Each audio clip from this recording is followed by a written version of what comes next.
अजीज दोस्तों, अस्सलाम वालेकुम, नमस्ते, सत श्री अकाल, गुड आफ्टरनून। आज प्रोग्राम है भारत की कोर्ट में जाके हम कर रहे हैं। अश्विनी उपाध्याय जी जो कि लीगल पॉइंट ऑफ व्यू काफी हद तक क्लियर करते हैं, जो कि हम हर आदमी को, आम आदमी को उन चीजों की समझ नहीं होती। भारत की जो मुख्तलिफ समस्याएं हैं उनके हवाले से हमने, मेरी अश्विनी जी से एक लंबा अरसा ख्वाहिश थी कि मेरी उनसे बात हो सके। वो बीजेपी का भी पॉइंट ऑफ व्यू क्लियरली रखते हैं, लेकिन एक भारतीय होने के नाते, एक नेशनलिस्ट होने के नाते अबव पॉलिटिक्स जाके वो चीज़ों को देखते हैं और अपने देश के लिए चीज़ों को क्लियर करते हैं। तो अश्विनी जी, नमस्कार and welcome to the show sir. बहुत बहुत धन्यवाद, बहुत बहुत धन्यवाद आरिफ भाई। मेरी बहुत इच्छा थी कि आपके साथ एक बार चर्चा करें और आज आपने मुझे बुलाया, उसके लिए मैं आपका धन्यवाद देता सर, ये हमारी खुशकिस्मती है कि आज आप हमारे दरमियान हैं। हमें मैं भी एक आम आदमी हूं और एक आम आदमी के लिए चीज़ों को समझना बड़ा मुश्किल होता है। आप हमें कुछ चीज़ें क्लियर कर दें। हर जब लास्ट 2019 में करंट गवर्नमेंट आई थी तो लोगों की बड़ी एक्सपेक्टेशन थी और इस गवर्नमेंट ने इमीडिएटली उन एक्सपेक्टेशन को पूरा करना शुरू कर दिया था। जैसे कि वो आया था, सिटीजन अमेंडमेंट एक्ट आया था, एब्रोगेशन ऑफ आर्टिकल 370 हुआ, ट्रिपल तलाक हुआ, अयोध्या मंदिर हुआ। तो लोगों ने बहुत एक्सपेक्टेशन मान ली, लेकिन फिर ये कोरोना कांड आ गया, फिर कुछ इलेक्शंस आ गए जिसकी वजह से वो स्पीड खत्म हो गई। लोग एक्सपेक्ट कर रहे थे कि 2020 के एंड तक तो यूनिफॉर्म सिविल कोड भी आ जाएगा, नेशनल रजिस्ट्रेशन ऑफ सिटीजन भी आ जाएगा, लेकिन अब ये इस पे रुकावट आ गई है। तो पहले तो मेरे पास कुछ इश्यूज हैं, मैं उन पे आना शुरू करूंगा। पहला इश्यू है माइनॉरिटीज के हवाले से। सर, मैं United Nations human rights council के साथ काम कर रहा हूं 1994 से, तकरीबन 27 साल हो गए। और मेरी एक अंडरस्टैंडिंग है कि माइनॉरिटी की जो डेफिनेशन है ना, उसमें भारत पूरा नहीं उतरता। इसलिए कि माइनॉरिटी होती है जहां पे स्टेट का कोई रिलीजन हो। जैसे पाकिस्तान एक इस्लामिक रिपब्लिक है तो वहां पे रिलीजियस माइनॉरिटीज होती हैं, लेकिन ये यूके में मैं बैठा हूं, यहाँ पे सेक्युलरिज्म है, तो सेक्युलरिज्म में सब बराबर होते हैं, कोई मेजोरिटी माइनॉरिटी नहीं होती।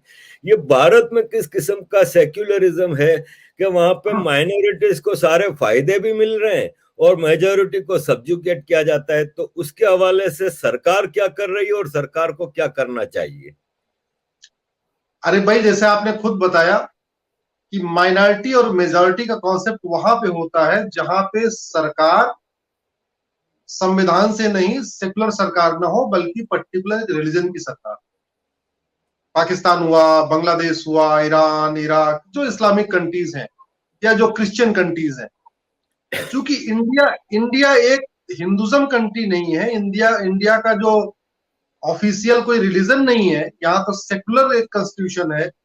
और कॉन्स्टिट्यूशन में साफ साफ लिखा हुआ है, आर्टिकल 14, सभी नागरिकों के अधिकार बराबर हैं। आर्टिकल 15 कह रहा है किसी के जाति, धर्म, भाषा, क्षेत्र के आधार किसी से भेदभाव नहीं किया जाएगा। कॉन्स्टिट्यूशन का आर्टिकल 16 कहता है सबको समान अवसर मिलेगा। आर्टिकल 25 कहता है कि आप धोखाधड़ी मत करिए, लेकिन अपने अपने मजहब को आप पालन करिए, अपने अपने धर्म का प्रचार प्रसार करिए, साम दाम दंड भेद द्वारा धर्मांतरण मत कराइए। आर्टिकल 29-30 में ये लिखा हुआ है कि आप अपना, आप जो रीति रिवाज है, जो आपका कल्चर है, आप उसको प्रोटेक्ट कर सकते हैं। इतने लिखा हुआ है। हमारे संविधान में कहीं माइनॉरिटी डिफाइन नहीं है। न भारत के संविधान में माइनॉरिटी डिफाइन है, न भारत के किसी भी कानून में माइनॉरिटी डिफाइन, न माइनॉरिटी को आइडेंटिफाई करने की कोई गाइडलाइन है। मैंने पहले आरटीआई फाइल करके सरकार से पूछा था, आप माइनॉरिटी को आइडेंटिफाई कैसे करते हो, क्या गाइडलाइन कैसे है, पैरामीटर क्या है? 1% वाला, 2% वाला, 3% वाला, 5% वाला माइनॉरिटी, या कितने परसेंट वाला माइनॉरिटी? और फिर माइनॉरिटी स्टेट लेवल पे होगा, डिस्ट्रिक्ट लेवल पे होगा, या नेशनल लेवल पे होगा? तो जैसा आपने कहा, जब हमारा संविधान सबको बराबर अधिकार दे रहा है, हिंदू, मुस्लिम, सिख, ईसाई, पारसी, सबको बराबर अधिकार दे रहा है, तो यहां माइनॉरिटी मेजॉरिटी करने का कोई कॉन्सेप्ट नहीं। इनफैक्ट हम लोग संविधान की भावना के खिलाफ जाके हम लोगों को लड़ा रहे हैं इस माइनॉरिटी मेजॉरिटी के चक्कर में।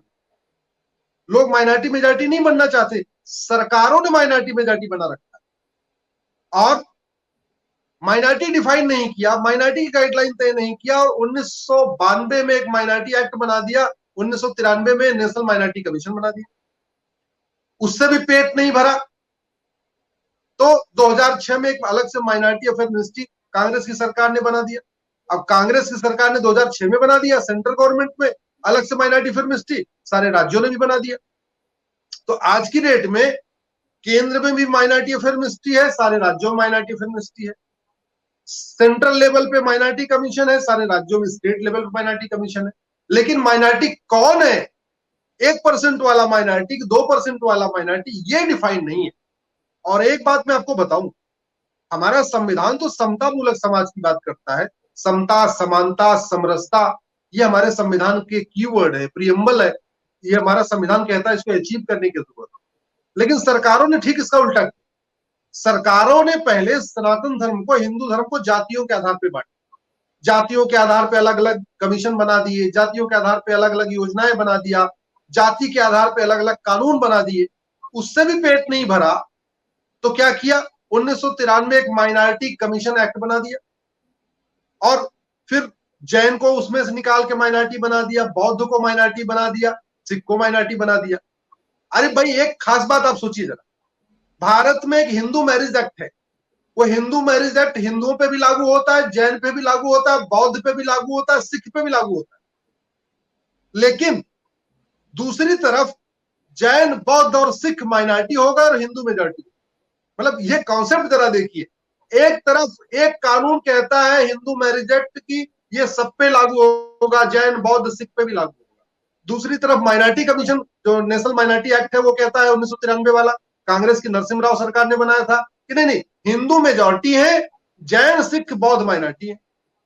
और इतना गजब का तमाशा है, अभी लद्दाख एक आपका स्टेट बन गया, यूटी बन गया है, लद्दाख में हिंदू केवल 1%, वो माइनॉरिटी है, वो मेजॉरिटी कहलाते हैं, वो माइनॉरिटी नहीं कहलाते। लेकिन 50% जो है बौद्ध है, 46% जो मुस्लिम है, वो माइनॉरिटी कहलाते हैं। लद्दाख में 2% हिंदू है, वो मेजॉरिटी कहलाते हैं। 96% मुस्लिम कम्युनिटी है, वो माइनॉरिटी कहलाती है। नागालैंड में 8% हिंदू है, वो मेजॉरिटी कहलाते हैं। 92% के आसपास वहां क्रिश्चियन है, वो माइनॉरिटी कहलाते हैं। तो मतलब गजब का तमाशा चल रहा है। 30% 31% 32% वोट जो पार्टी वोट पाती है वो सरकार बना लेती है। तो मतलब भारत में 31% से 32% वोट पाने वाली पार्टियां सरकार बना रही है और यहाँ 96% जो कम्युनिटी है एक स्टेट में वो भी माइनॉरिटी बनी हुई। तो ये मतलब कहते नहीं खुला खेल फरुखाबादी, और इस पे बौद्धिक चर्चा भी नहीं हो रही। मीडिया पूरी तरीके से, इलेक्ट्रॉनिक मीडिया को टीआरपी चाहिए, उसको गंभीर मुद्दों से कोई लेना देना नहीं। ये मैं बहुत तकलीफ के साथ कह रहा हूं आरिफ भाई, भारत की इलेक्ट्रॉनिक मीडिया केवल और केवल टीआरपी के चक्कर में घूम रही है। उसको एडवर्टीजमेंट चाहिए, उसको टीआरपी चाहिए, उसको पैसे चाहिए, उससे इन विषयों से कोई लेना देना नहीं कि वास्तव में कॉन्स्टिट्यूशन क्या कह रहा है, सरकारें क्या कर रही हैं। क्योंकि मीडिया तो एक तरीके से फोर्थ पिलर कहा गया, विधायिका, कार्यपालिका, न्यायपालिका के बाद भारत में मीडिया को चौथा स्तंभ कहा गया। चौथा स्तंभ का काम यह है कि यह दिखाना कि संविधान क्या कहता है, जैसा आज आप चर्चा कर रहे हो, और वास्तव में सरकारें क्या कर रही है, वो कोई चर्चा नहीं कर रहा। ये तो मैंने पीआईएल फाइल किया सुप्रीम कोर्ट में, सुप्रीम कोर्ट ने नोटिस इशू किया, तो एक दिन के लिए उनको मसाला मिला, एक दिन उन्होंने चर्चा कर लिया। लेकिन आगे जो फॉलोअप चर्चा होती है कि क्या हुआ, कैसे हुआ, कहां बात पहुंची, और फिर प्रैक्टिकल चीजों को दिखाना, लद्दाख के चीजों को दिखाना, लक्षद्वीप की चीज को दिखाना, नागालैंड के सिचुएशन को दिखाना। और जो सिचुएशन हिंदुओं की कश्मीर में है आरिफ भाई, वही सिचुएशन हिंदुओं की नागालैंड में, वही सिचुएशन हिंदुओं की मेघालय में है, वही सिचुएशन हिंदुओं की मिजोरम में है। जिस तरीके से कश्मीर में जो अब यूटी बन चुका है, जहां 96% मुस्लिम है, जो 4% में वहां सिख और हिंदू है, वो खुलेआम अपनी होली नहीं खेल पाते, खुलेआम अपनी दिवाली नहीं मना पाते, सेम सिचुएशन नागालैंड में, क्रिश्चियन वहां पे हिंदुओं को उसी तरीके से टॉर्चर कर रहे हैं जिस तरीके से कश्मीर में हिंदुओं को मुस्लिम्स ने टॉर्चर किया था। मेघालय और मिजोरम में हिंदुओं को उसी तरीके टॉर्चर किया जाता जिस तरीके कश्मीर में किया गया था। और मैं आपको एग्जांपल बताता हूं, SC ST एक्ट पूरे भारत में चलता है।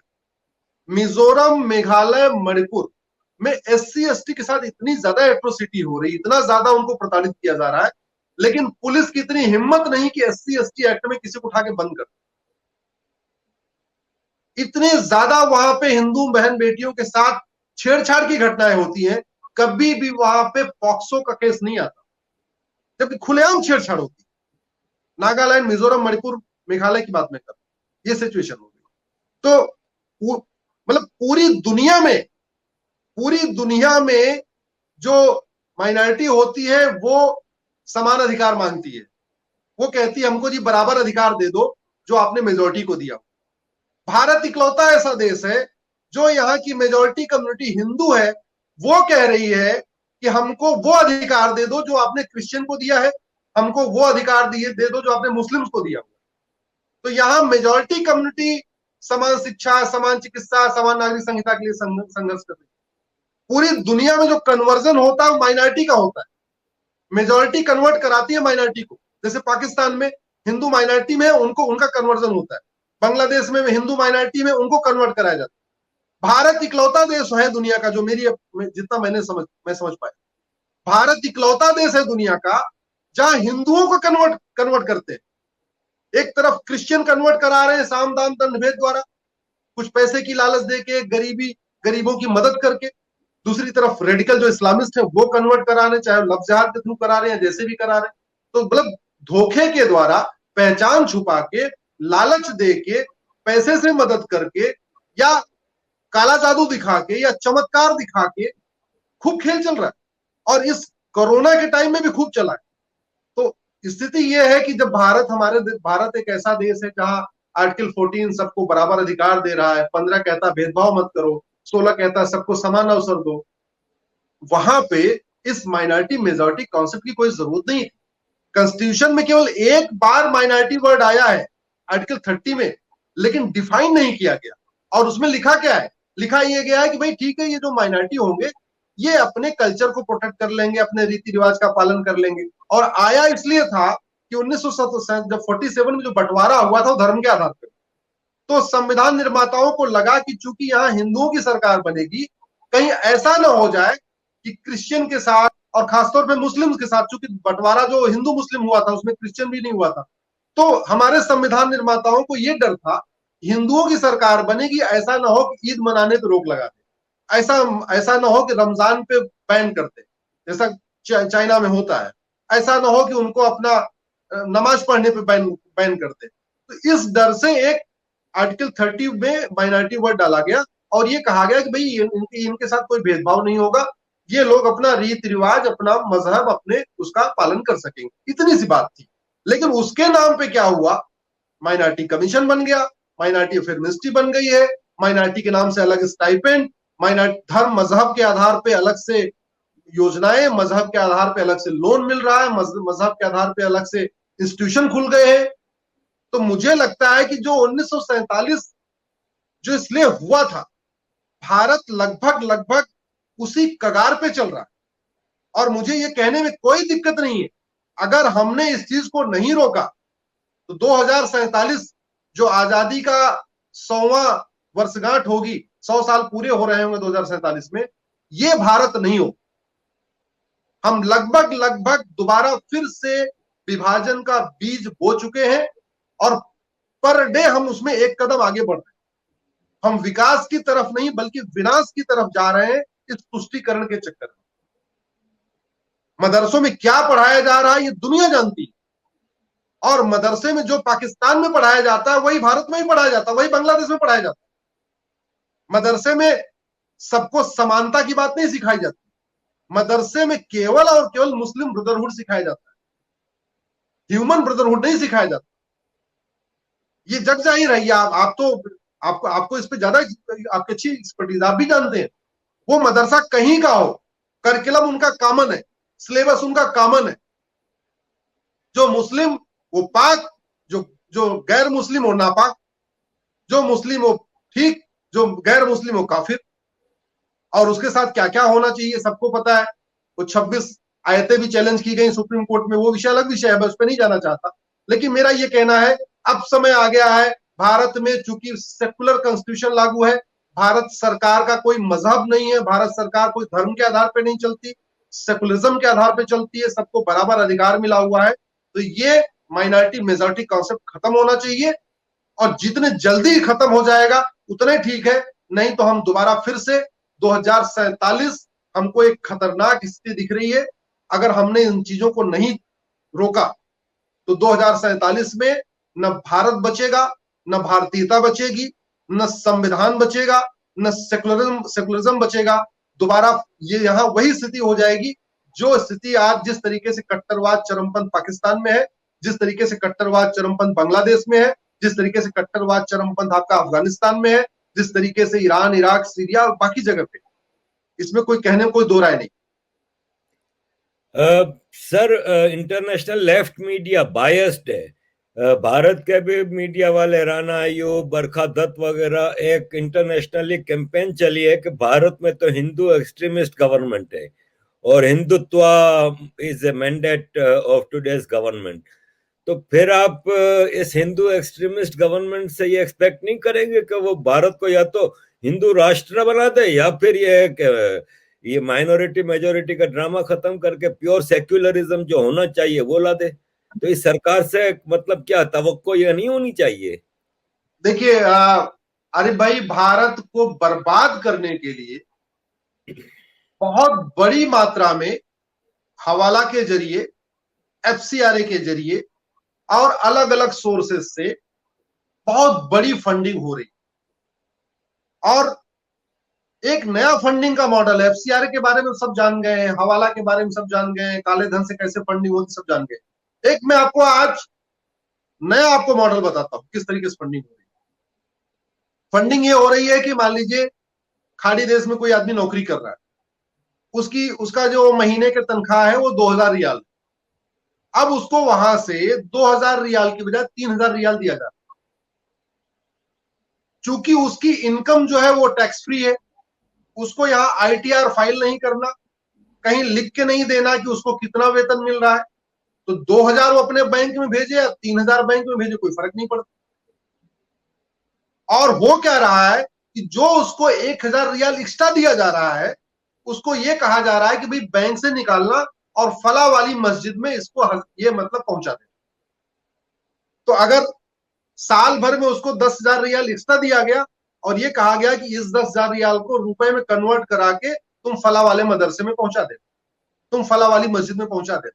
मुझे लगता है शायद इस मॉडल की तरफ आपका आपका आपका भी ध्यान नहीं गया होगा, लेकिन ये भारत में बड़े पैमाने पे मॉडल चल और बड़ा सेफ मॉडल है, एकदम सक्सेसफुल मॉडल है। उसको भी कोई दिक्कत नहीं। जो वहां नौकरी कर रहा है भाई, उसकी नौकरी चल रही है, नौकरी चलने के लिए आदमी कंप्रोमाइज कर ही लेगा कि भाई ठीक है, हमें 2000 या 3000 मिल रहा है, हमारा घर हमको घर से देने के लिए तो कह नहीं रहे, हमको एक्स्ट्रा दे रहे हैं और निकाल के हमें कहीं पहुंचाना है। ये एक बड़ा मॉडल चल रहा है, इस पे मुझे लगता है चर्चा करने की जरूरत है।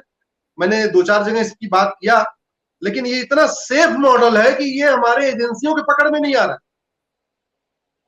क्योंकि जब गल्फ में जा रहे हैं कोई लेटर हेड कोई नहीं, भाई नाई की नौकरी करने जा रहे हैं, मिस्त्री की नौकरी करने जा रहे हैं, प्लम्बर की नौकरी करने जा रहे हैं, तो कोई लेटर हेड पे बाकायदा अपॉइंटमेंट लेटर तो इश्यू नहीं हो रहा है कि 2000 रियाल मिलेगा, 3000 रियाल मिलेगा। सारा कॉन्ट्रैक्ट पे काम होता है और वहां जाके वो पैसा भेज रहे हैं और वो पैसा निकल के चला जा रहा है। और इसका नतीजा क्या हो रहा है? नतीजा ये हो रहा है,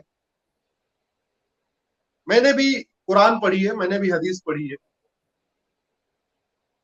अब्दुल्ला यूसुफ अली की बहुत अच्छी कमेंट्री है कुरान पे, मैंने पूरी कुरान पढ़ी हुई है। आपको गल्फ कंट्रीज में आपको एक भी पक्का कब्रिस्तान नहीं मिलेगा, क्योंकि पक्का कब्रिस्तान इस्लाम में हराम माना गया। भारत में बाकायदा हर जिस गांव में 2 परिवार भी रहते हैं मुस्लिम्स के, वहां भी एक पक्का कब्रिस्तान वो ले रहे हैं, बाकायदा बाउंड्री बनवा रहे हैं, जबकि हराम है। गल्फ कंट्रीज में आपको एक भी मजार नहीं मिलेगा। नहीं है। भारत में आपको किसी भी सड़क से चलिए, आपको हर 1 किलोमीटर के बाद एक हरी चादर आपको दिखाई पड़ जाएगी। और देखते देखते वहां अच्छा खासा एक स्ट्रक्चर खड़ा हो जाता है। तो जहां से इस्लाम शुरू हुआ वहां मजार हराम है, नापाक है, भारत में वो पाक है। जहां से इस्लाम शुरू हुआ वहां पक्का कब्रिस्तान नहीं है, भारत में है। वहां तो जरूरत पड़ने पे कब्रिस्तान पे कहीं मान लीजिए कब्रिस्तान यूज भी कर रहे हैं, अगर वहां सड़क निकालना है तो ठीक है, उसकी खुदाई कर देते, वहां सड़क निकाल देते, कब्रिस्तान बगल में शिफ्ट हो जाता। यहाँ तो कब्रिस्तान की वो स्थिति हो गई जैसे एक मस्जिद की हो गई है। जिस तरीके से मस्जिद के लिए झगड़ा चल रहा है वैसे कब्रिस्तानों के लिए झगड़ा चल रहा है। तो बड़ी मात्रा में फंडिंग हो रही। दूसरी तरफ क्रिश्चियन का वही हाल है। एफसीआरए के जरिए यहाँ पे इतने एनजीओ बने हुए, इतने फंडिंग हो रही, इतनी फंडिंग हो रही है कि आप ये देखिए कि पूरा पूर्वोत्तर हाथ से निकल चुका है। आपके नॉर्थ ईस्ट में हिंदू कहीं 8% बचे हैं, कहीं 3% बचे हैं, कहीं 5% बचे हैं। अब मिशनरियों ने सेवा के नाम पे कदम आगे बढ़ा दिया। यूपी में उनका खेल शुरू हुआ, बिहार में उनका खेल चल रहा है, छत्तीसगढ़ में भी खेल चल रहा है। तो पहले उन्होंने आदिवासी जहां पे बहुल एरिया था, पिछड़ा एरिया था, SC ST ज्यादा थे, ट्राइब्स ज्यादा थे, वहां पे काम शुरू। और आज की डेट में गुरुओं की धरती पंजाब में ये खेल चल रहा है, खुलेआम चल रहा है। और दुनिया का चौथा सबसे बड़ा चर्च जालंधर में बन रहा है, सिखों की धरती पे, गुरुओं की धरती पे। ये सिचुएशन हो गई। तो भारत को बर्बाद करने के लिए एक तरह पश्चिम देशों से पैसा आ रहा है, दूसरी तरफ खाड़ी देशों से पैसा आ रहा है। एक समुदाय को, एक मजहब को खाड़ी देशों से मिल रहा है, दूसरे मजहब को पश्चिम देशों से मिल रहा है। और जिनका आपने नाम लिया, ये लेखक, बुद्धिजीवी और पत्रकार और कलमकार जो भी हैं, अपने आप को जो कुछ कहते हैं, इनको बड़ी मात्रा में फंडिंग हो रही है। भारत विरोधी लेख लिखने के लिए इनको फंडिंग हो रही है, भारत विरोधी ट्वीट करने के लिए इनको फंडिंग हो रही है, भारत में हिंदू मुस्लिम को और ज्यादा कॉन्फ्लिक्ट क्रिएट करने के लिए इनको हो रही है, फंडिंग हो रही। और रूल ऑफ लॉ यहाँ बर्बाद होता चला जा रहा है, कानून का शासन धीरे धीरे खत्म होता जा रहा है। आपने केरल में क्या देखा, उसके बाद बंगाल में क्या देखा, अभी बिहार के पूर्णिया में शुरू हो गया। तो ये लगातार बर्बादी की तरफ स्थिति बन रही है। इसलिए मैं कह रहा हूं, हम पर डे विकास नहीं कर रहे हैं, बल्कि हम पर डे विनाश की तरफ आगे बढ़ रहे हैं और पूरी दुनिया से गायब हो चुके हैं।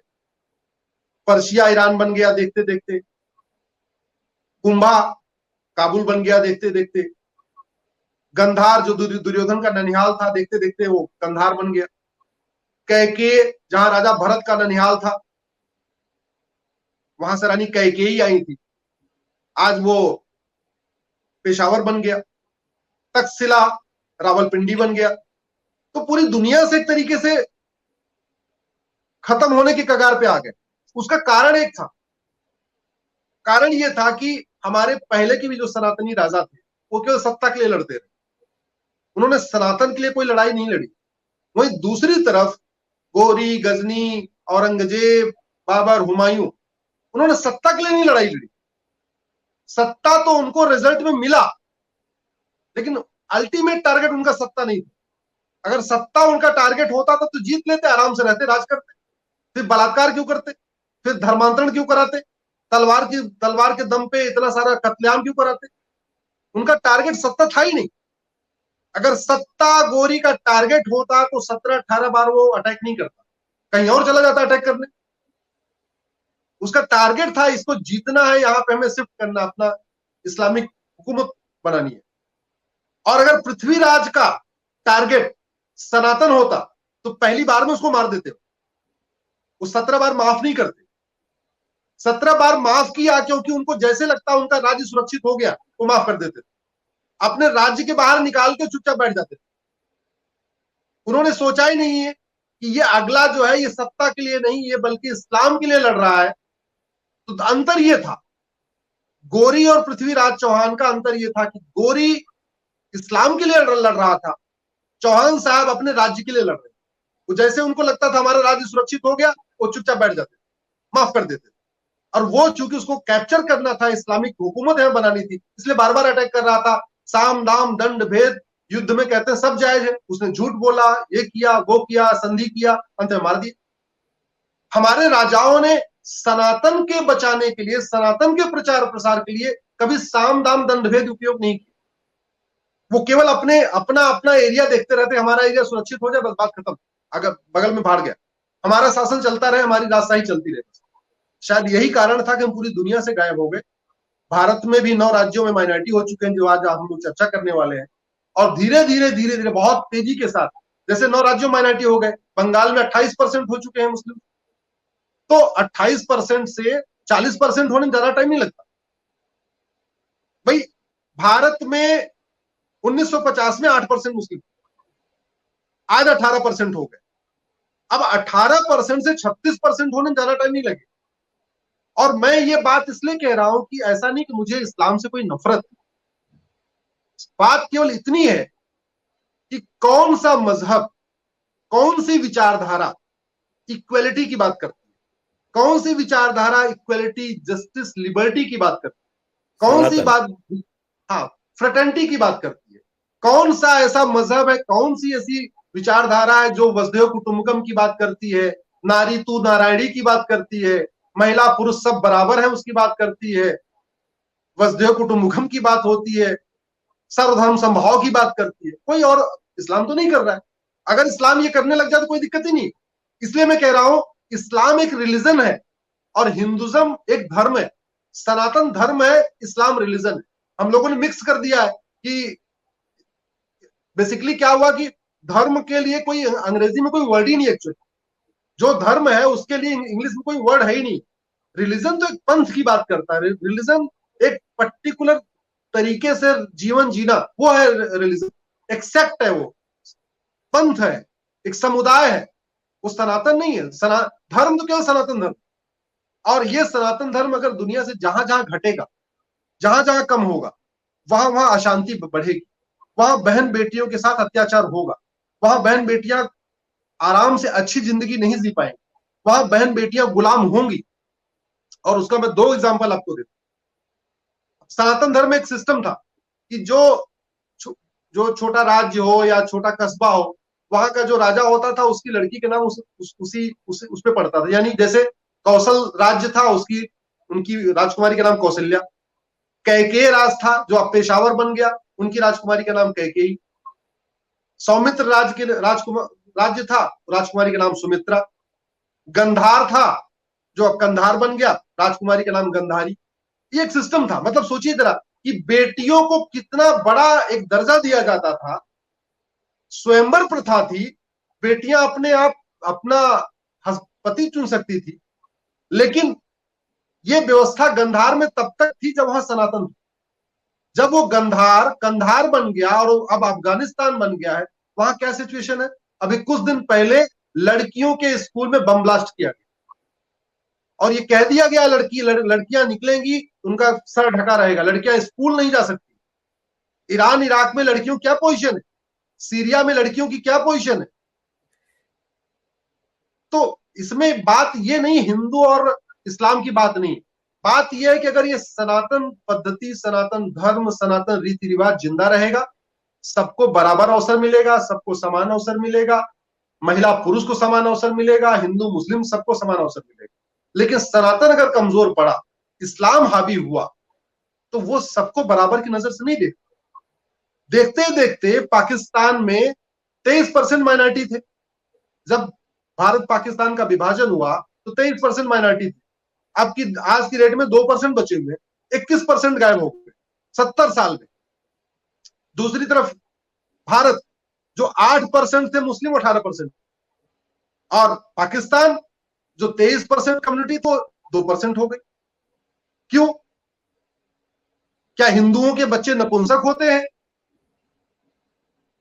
या हिंदुओं की लड़कियां बाज होती हैं, उनसे बच्चे नहीं पैदा होते?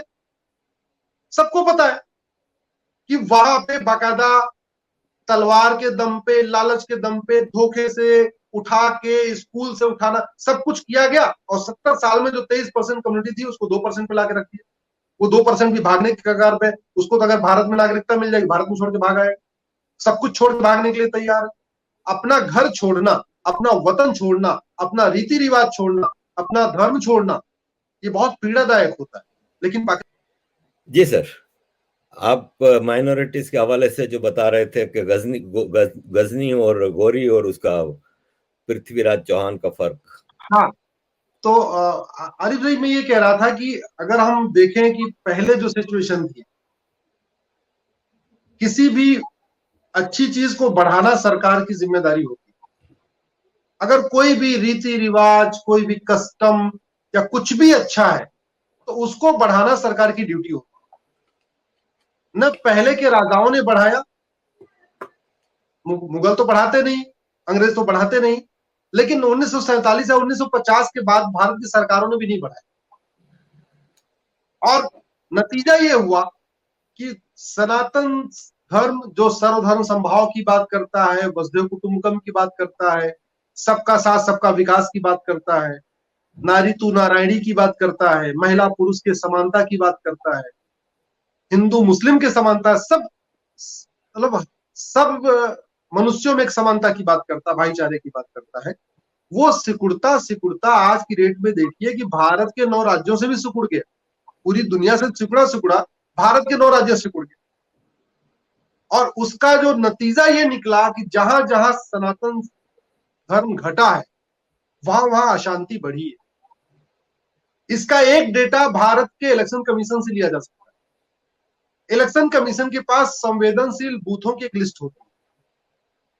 मैंने कई बार इलेक्शन कमीशन से कहा कि जो संवेदनशील बूथों की लिस्ट है एक बार उसको पब्लिश कर दी, कम से कम उस पर इलेक्ट्रॉनिक मीडिया या अखबार वाले या बुद्धिजीवी उस पर एक रिसर्च करके देखें कि आखिर संवेदनशील बूथ होते कहां जाता है।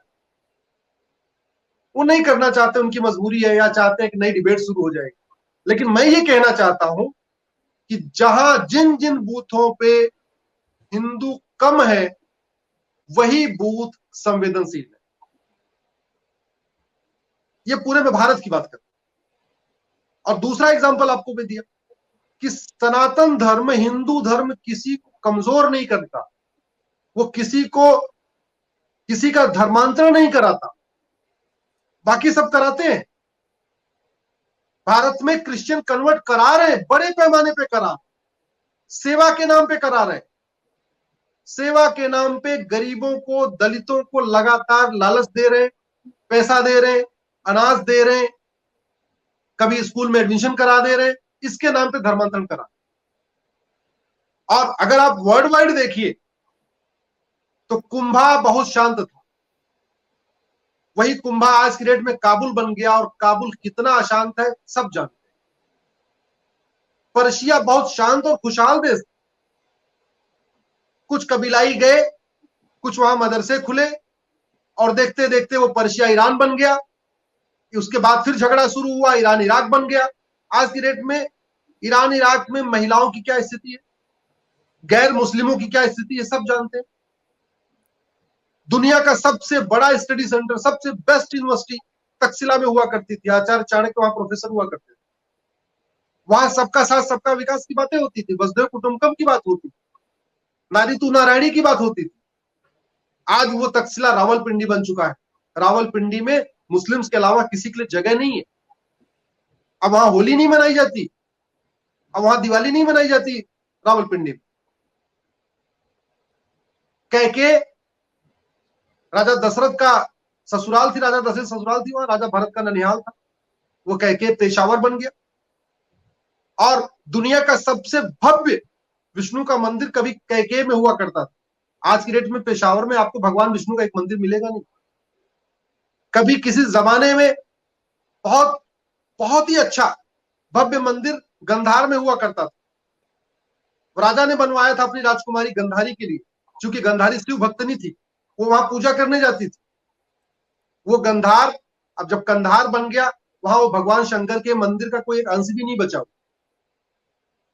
तो इसलिए पूरी दुनिया से मैं कह रहा हूं कि पूरी दुनिया में समता समानता का कॉन्सेप्ट चलता रहे, इक्वलिटी जस्टिस की बात होती रहे, भाईचारा बना रहे, महिला पुरुषों में जो अंतर है ये ना हो, उसके लिए जरूरी है सनातन का जिंदा रहना। दुर्भाग्यवश हमारी सरकारों ने आजादी के बाद से इस विषय पर कभी ध्यान नहीं दिया। हमारे राजा भी सत्ताजीवी थे, हमारे नेता भी ओटजीवी हो गए। हमारे राजा, मैंने आपको बताया था कि गोरी ने 17 बार आक्रमण इसलिए किया था कि उसको सत्ता नहीं चाहिए थी, उसको इस्लाम की हुकूमत यहाँ पे खड़ी करनी थी। और पृथ्वीराज चौहान बार बार उसको माफ इसलिए कर देते थे जैसे उनको लगता था कि उनका राज्य सुरक्षित हो गया, वो उनके राज्य की बाउंड्री के बाहर चला गया, उसके बाद वो बैठ जाते थे। कभी उन्होंने सोचा ही नहीं। और पूरी दुनिया में एक भी युद्ध किसी एक सनातन राजा ने सनातन के प्रचार प्रसार के लिए नहीं लड़ा। जितने भी राजा हुए हैं वो सारे के सारे अपनी सत्ता के लिए लड़े हैं, अपनी सत्ता को बचाने के लिए लड़े हैं, और जैसे उनकी सत्ता बच जाती थी वो चुपचाप घर में बैठ जाते थे। लेकिन दूसरी तरफ चाहे वो गजनी हो, बाबर हो, हुमायूं हो, औरंगजेब हो, चाहे वो टीपू सुल्तान हो, XYZ कोई नाम ले लीजिए, उन्होंने सत्ता के लिए एक भी लड़ाई नहीं लड़ी। अगर सत्ता के लिए लड़ना होता तो औरंगजेब कन्वर्ट क्यों कराता? जीत तो लिया था, आराम से रहता रहता, कन्वर्ट कराने की क्या जरूरत? गुरुओं को सीधे सीधे खौलते पानी में डलवाने की क्या जरूरत? गुरुओं को आरा से चिरवाने की क्या जरूरत थी?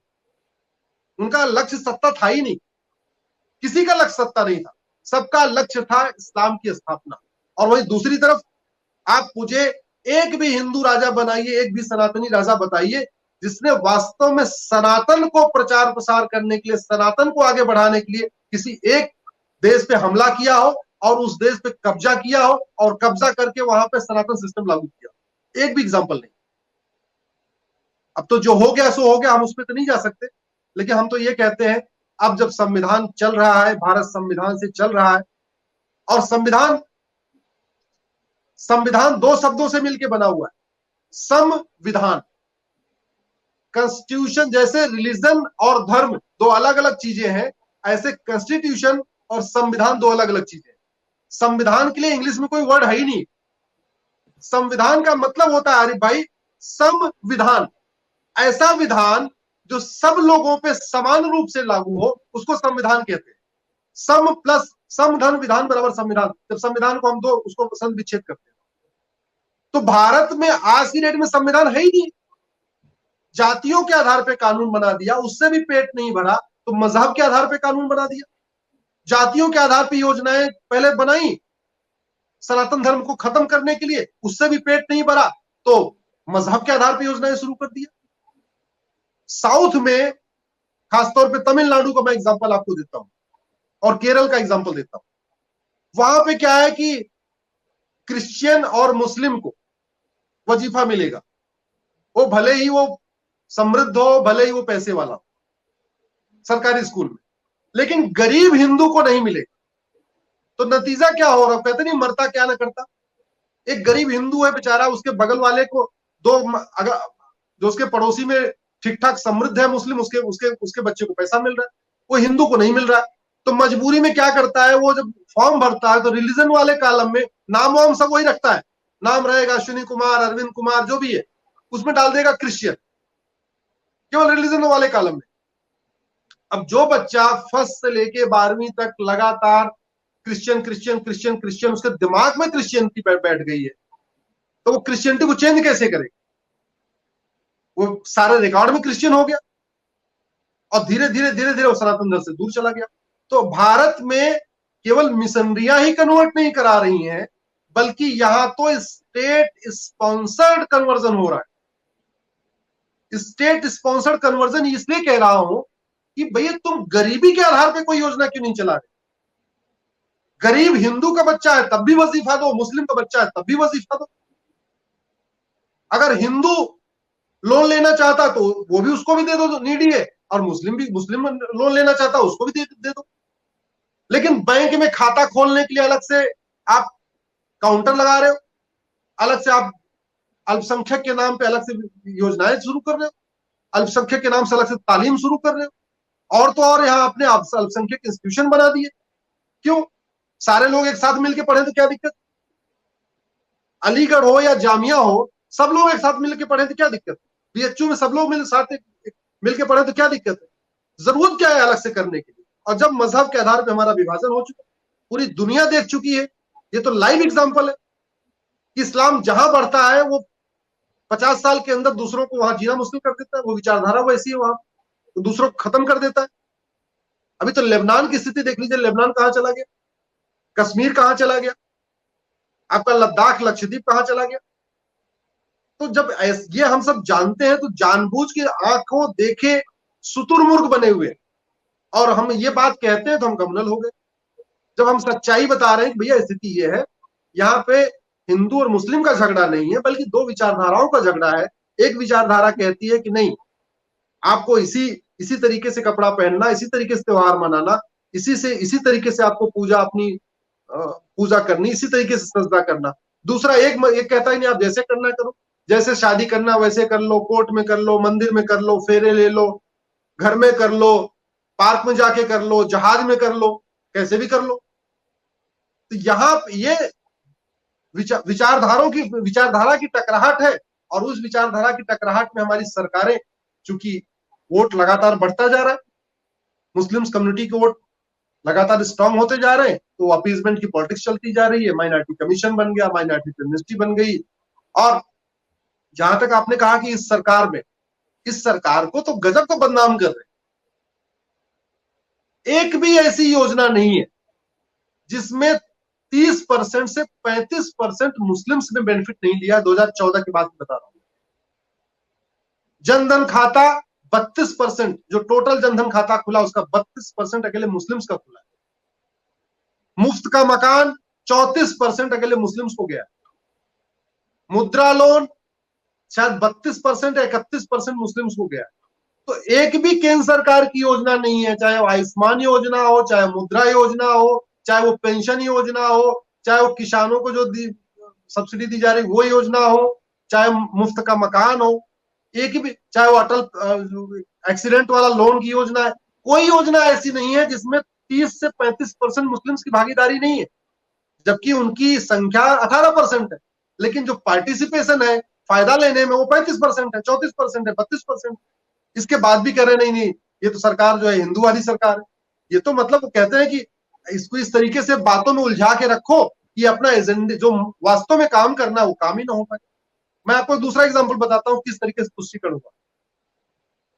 125 बार संविधान बदला जा चुका है, 5 बार सुप्रीम कोर्ट का फैसला बदला जा चुका है, लेकिन ओरिजिनल जो कॉन्स्टिट्यूशन है उसको 100% लागू नहीं किया।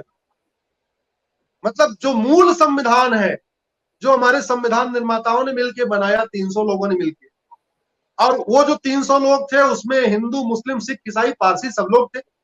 ऐसा नहीं केवल हिंदू हिंदू थे उसमें, भाई रफी अहमद किदवई थे, मौलाना कलाम थे, सर सैयद अहमद खां थे, हर कम्युनिटी के लोग थे, एंग्लो इंडियन थे, क्रिश्चियन थे, सारे लोग थे।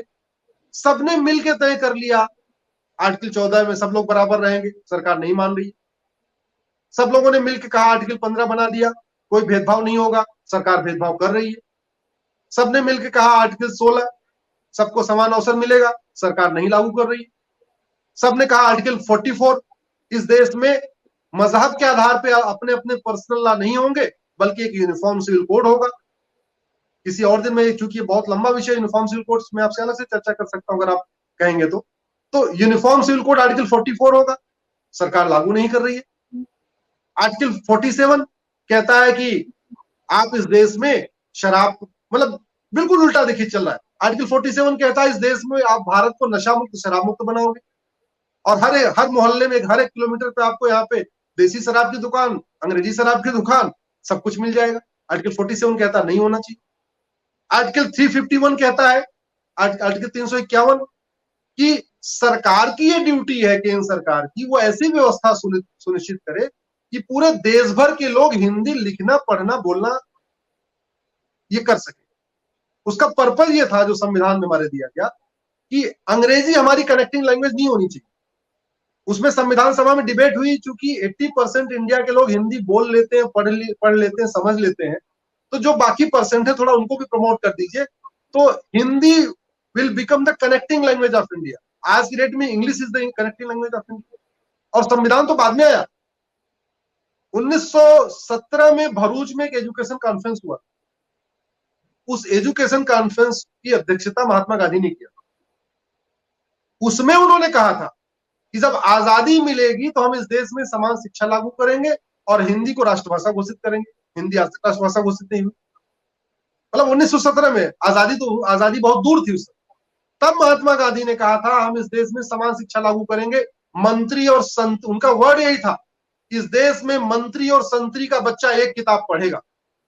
आज की डेट में मिडिल क्लास का बच्चा अलग किताब पढ़ रहा है, अपर क्लास का बच्चा अलग किताब पढ़ रहा है, हायर इनकम ग्रुप का बच्चा अलग किताब पढ़ रहा है, मुस्लिम्स का बच्चा अलग किताब पढ़ रहा है, हिंदू का बच्चा अलग किताब पढ़ रहा है। तो जब समान शिक्षा नहीं, इसलिए समता समानता समरसता आ ही नहीं सकती। भाई अलग अलग सब करिकुलम चल रहा है, आईसीएसई बोर्ड अलग पढ़ा रहा है, सीबीएसई बोर्ड अलग पढ़ा रहा है, यूपी बोर्ड अलग पढ़ा रहा है, बिहार बोर्ड अलग पढ़ा रहा है, सारे अलग अलग अपने अपने चला रहे। हाँ, एंट्रेंस एग्जाम एक है, इंजीनियरिंग का नीट एक एग्जाम, मेडिकल का आपका एक एग्जाम, क्लैट एक एग्जाम, आईएएस का एक एग्जाम, आईपीएस का एक एग्जाम, सारे एक एग्जाम, एग्जाम एक होंगे, लेकिन सिलेबस दुनिया भर के चल रहे हैं, बोर्ड दुनिया भर के चल रहे हैं, तो इक्वल अपॉर्चुनिटी लोगों को नहीं मिल पा रही।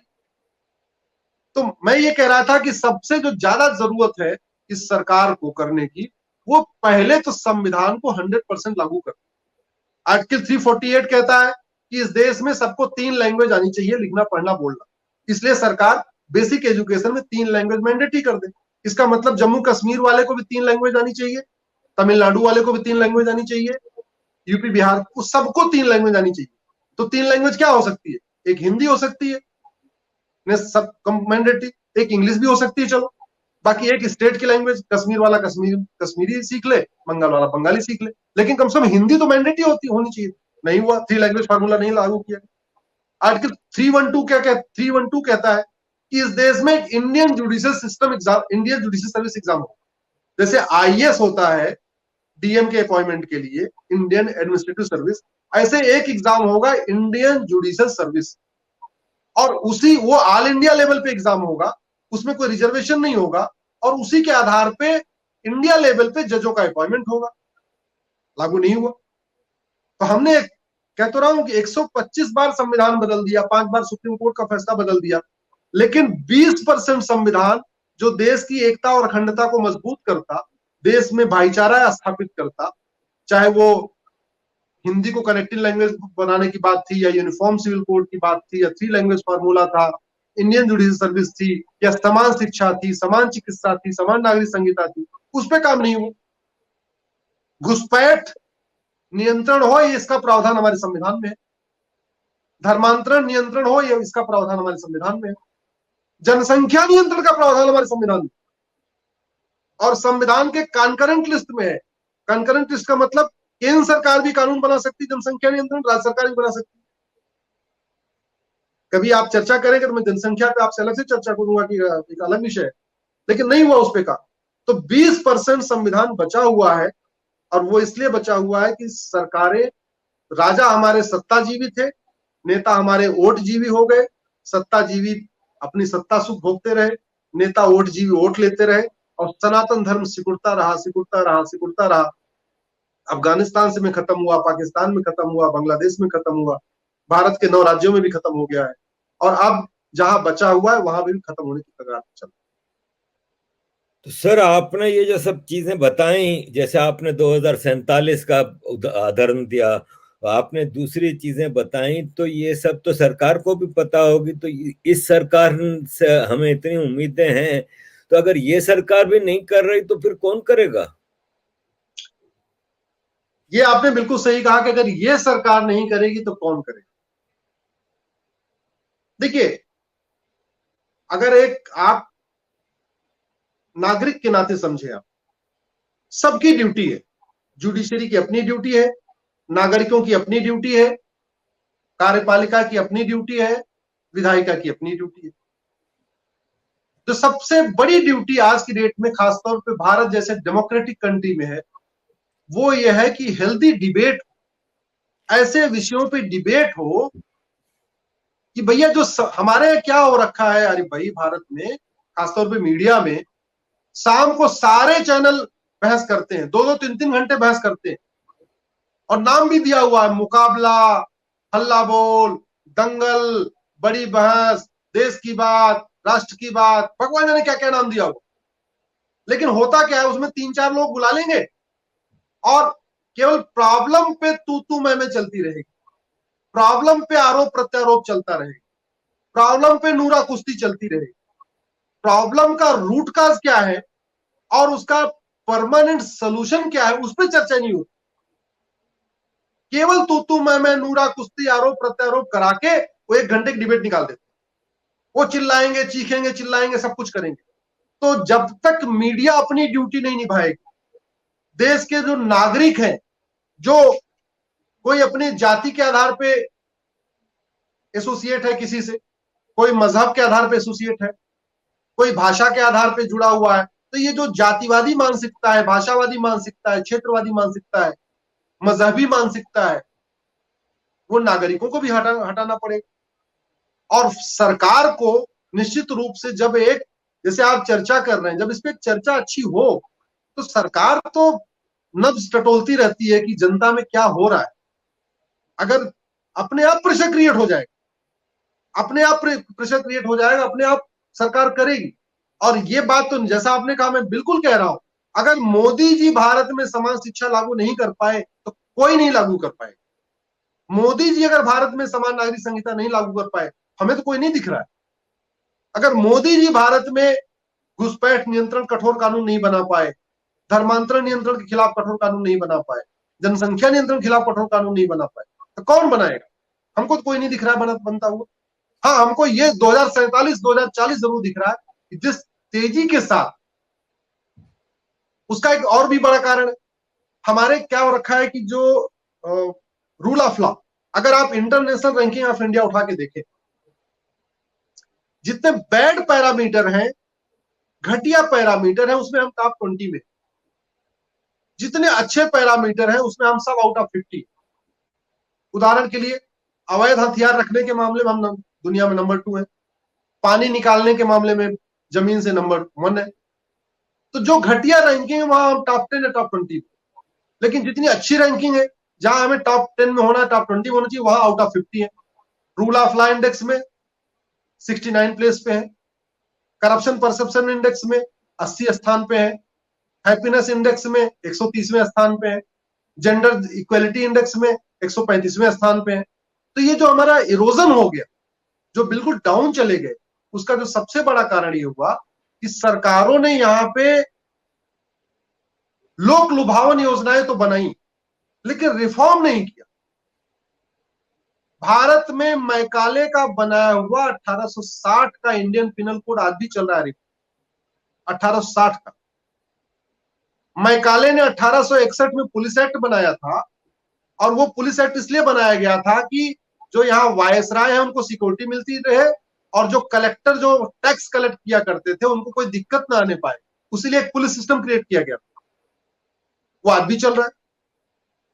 अब चूंकि कानून वही है तो पुलिस वैसे बिहेव कर रही है। अंतर केवल इतना है कि जो पुलिस पहले अंग्रेजों की गुलाम थी, अब वो सत्ता की गुलाम हो चुकी। बंगाल में हिंसा क्यों हो रही है? क्योंकि पुलिस मूक दर्शक बनी हुई है। जब तक मुख्यमंत्री नहीं कह देंगे, जब तक गृह मंत्री नहीं कहेगा, एफआईआर लॉन्च नहीं करेंगे, तो वो रूल ऑफ लॉ कहां से मेंटेन हो?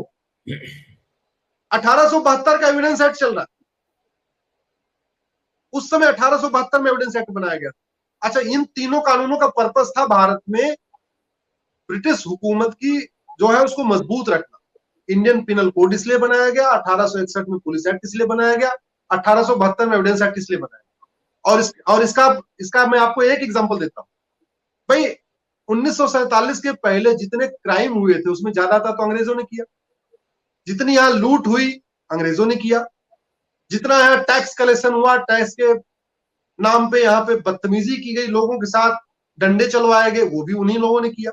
लेकिन किसी को सजा हुई क्या? नहीं हुई। तो जिस तरीके से ये कानून था, अंग्रेजों को सजा नहीं हुई, यही कारण अब आजादी की बात चले आई भाई। 600 साल में मुगलों ने जितना लूटा था, 200 साल में अंग्रेजों ने लगभग उतना ही लूटा। और जितना 200 साल में अंग्रेजों ने लूटा था, उतना 50 साल में हमारे नेताओं और नौकरशाहों की टुकड़ी ने लूट लिया। लेकिन आजाद भारत में मुझे कोई एक नाम बताइए जब किसी एक नेता, नौकरशाह, लुटेरे की जिसकी 100% प्रॉपर्टी सीज हुई हो, जिसको आजीवन कारावास मिला हो। मुकदमा चलता रहता, तब तक वो खुद ही ऊपर चले जाते हैं और मुकदमा अपने आप खत्म हो जाता है। तो इसीलिए वो रिफॉर्म करने की जरूरत है। यहाँ पे इलेक्शन रिफॉर्म की जरूरत है, यहाँ पुलिस रिफॉर्म की जरूरत है, यहाँ जुडिशियल रिफॉर्म की जरूरत है, यहाँ टैक्स रिफॉर्म की जरूरत है। सिस्टम सब कुछ वही चल रहा है जो अंग्रेजों ने बनाया। और अंग्रेजों ने बनाया था यहाँ शासन करने के लिए, यहाँ के लोगों पे हुकूमत करने के लिए, यहाँ लोगों को न्याय देने के लिए वो कानून नहीं बनाए थे, Indian penal code, police act और एविडेंस एक्ट। लेकिन वो सूट करता है हमारे सत्ता कि लूट, पहले भी लूट तंत्र चलता रहे, किसी कोई न पकड़ा जाए, बाद में भी लूट तंत्र चलता रहे, न पकड़ा जाए। और नतीजा ये है कि आप ये देखिए कि मुकदमे यहाँ सालों साल चलते हैं, 20 साल, 25 साल, 30 साल, 40 साल, 50 साल के मुकदमे भी चल रहे हैं। मेरे सुप्रीम कोर्ट में ऐसे ऐसे मुकदमे आए हैं जो कभी 1960 है, 65 है, और 60 में शुरू हुए थे, आज भी सुप्रीम कोर्ट आके रुके हुए, ये सिस्टम रुके हुए। तो वो रिफॉर्म नहीं हो रहा है।